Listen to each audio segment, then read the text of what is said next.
ಮಾನ್ವಿ ಕಲ್ಮಠದಲ್ಲಿ ಸುವರ್ಣ ದಸರಾ ಮಹೋತ್ಸವ ಬಹಳ ಅದ್ದೂರಿಯಾಗಿ ವೈಭವದಿಂದ ಜರುಗಿದೆ. ಕಾರ್ಯಕ್ರಮದಲ್ಲಿ ಸಾಕಷ್ಟು ಮಂದಿ ಪಾಲ್ಗೊಂಡಿದ್ದಾರೆ. ರಾಯಚೂರು ಜಿಲ್ಲೆಯ ಮಾನ್ವಿ ಪಟ್ಟಣದಲ್ಲಿ ಇರುವಂತಹ ಕಲ್ಮಠದಲ್ಲಿ ಸುವರ್ಣ ದಸರಾ ಮಹೋತ್ಸವವು ಅತ್ಯಂತ ವಿಜೃಂಭಣೆಯಿಂದ ನೆರವೇರಿದೆ.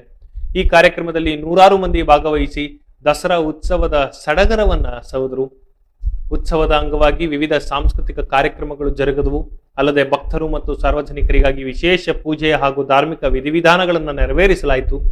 ಕಾರ್ಯಕ್ರಮದಲ್ಲಿ ಭಾಗವಹಿಸಿದ್ದಂತಹ ಉಡುಪಿಯ ಖ್ಯಾತ ವಾಗ್ಮಿ ಸಂಧ್ಯಾ ಶೆಣೈರವರು ಕಲ್ಮಠದ ಕುರಿತು ಗುಣಗಾನ ಮಾಡಿದ್ರು. ಅವರು ಮಾತನಾಡ್ತಾ ಮೈಸೂರು ದಸರಾ ನೋಡಲು ಸಾಧ್ಯವಾಗದವರು ಮಾನ್ವಿ ಕಲ್ಮಠದ ದಸರಾ ಮಹೋತ್ಸವವನ್ನ ನೋಡಿಯೇ ಕಣ್ತುಂಬಿಕೊಳ್ಳಬಹುದು ಎಂದು ಶ್ಲಾಘಿಸಿದರು. ಅವರು ಕಲ್ಮಠದ ಆವರಣದಲ್ಲಿನ ಶಾಂತಿ, ಸುವ್ಯವಸ್ಥೆ ಮತ್ತು ಭಕ್ತರ ಸಮರ್ಪಣಾ ಮನೋಭಾವವನ್ನ ಶ್ಲಾಘಿಸಿದರು.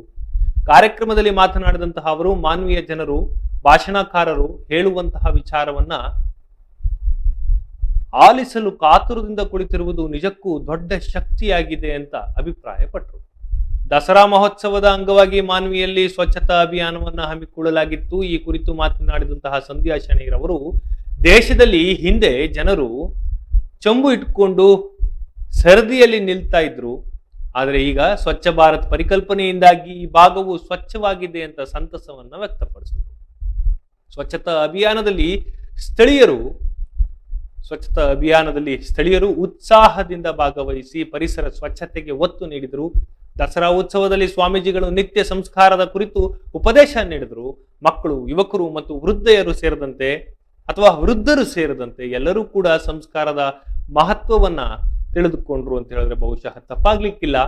ಪ್ರತಿಯೊಬ್ಬರು ತಮ್ಮ ದೈನಂದಿನ ಜೀವನದಲ್ಲಿ ಸಂಸ್ಕಾರವನ್ನ ಅಳವಡಿಸಿಕೊಳ್ಳುವಂತೆ ಸ್ವಾಮೀಜಿಗಳು ಕರೆ ನೀಡಿದರು.